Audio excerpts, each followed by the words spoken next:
রেস্টুরেন্টে ঢোকার সাথে সাথেই আমন্ত্রণ জানাচ্ছে রোবট, করছে খাবার পরিবেশন, এমনকি খেতে খেতে দর্শনার্থীর সাথে চলছে খোশ গল্প। চাহিদা অনুযায়ী বানিয়ে দিচ্ছে প্যানকেক, কফি কিংবা চা। পৃথিবীর প্রথম রোবট থিমের রেস্টুরেন্ট আর ফরেস্ট শপিং মল চালু করল চীন। বেজিংয়ের টাউনের রেস্টুরেন্টটি দেখতে ভিড় করছে শত শত মানুষ।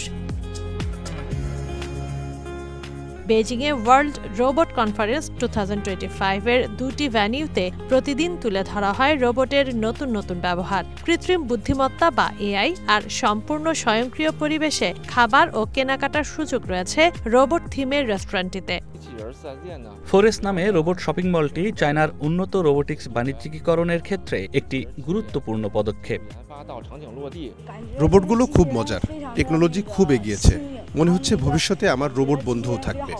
4000 বর্গমিটারের ফরেস্ট স্টোরটিতে ইন্ডাস্ট্রি পরিচালনা, ফার্মেসি সহ বিভিন্ন বিষয়ে সেবা দেয় রোবট। আর রোবট থিমে তৈরি fridge magnet, water cup, handbag, পুতুল সহ নানা সৃজনশীল পণ্য বিক্রি হয় স্টোরটিতে। তানজিনা অন্ত, ওয়ান নিউজ ডেস্ক।